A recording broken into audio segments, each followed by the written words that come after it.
Hello again, this is Mr. Jackson's unit on Chinese painting. This is part 2 of Dragon Chases the Pearl. Let's have a look. Okay, we already started the basic form of our dragon. We put in our scales, and now we're going to go in and do the details on the face. Okay, we can kind of look at these two samples here. It helps us to understand how do you go from one thing to the next. Okay, let's get a look at a different face. Okay, just for now. Now, Chinese dragons are quite different from Western dragons. Okay, dragons in the European tradition are monsters to be slayed, but they're total opposite in the Asian tradition. They are very, very positive, wonderful creatures. Okay, they're really very, very long history about dragons and lots of different traditions that talk about them. So if you ask different people, you'll hear different stories. For example, the story of chasing the pearl. In Buddhism, the pearl represents the Buddha's teaching. In Taoism, we talked about it before, represents immortality. So there's lots of different ways and different levels of meaning with these creatures. But we should always think of them as very playful. Now, with that idea in mind, notice the brush strokes here being really kind of messy and abstract, sort of wet and flowing.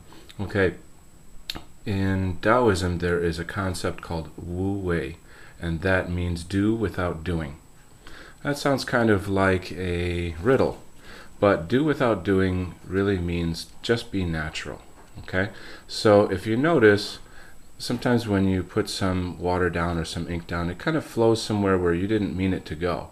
But that's okay, because that's a natural, happy accident that you can use in your painting. The thing you want to be aware of is how to construct it, though.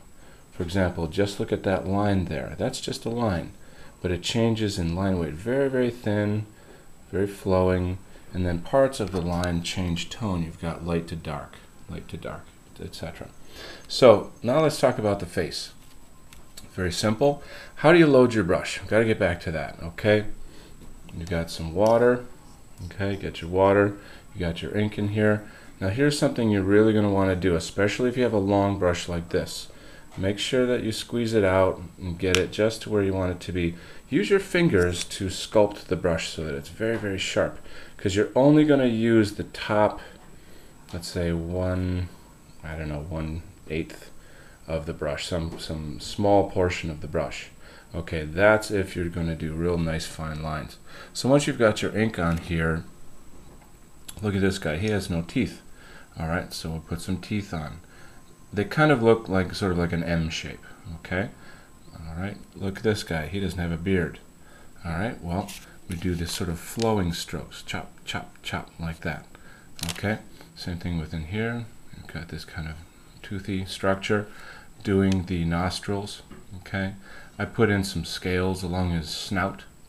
The eyes typically are very round. Okay, put some eyebrows in there. It's the same kind of thing where, let's see if we can get a close-up on this guy. Okay, the brush strokes are very sharp at the end.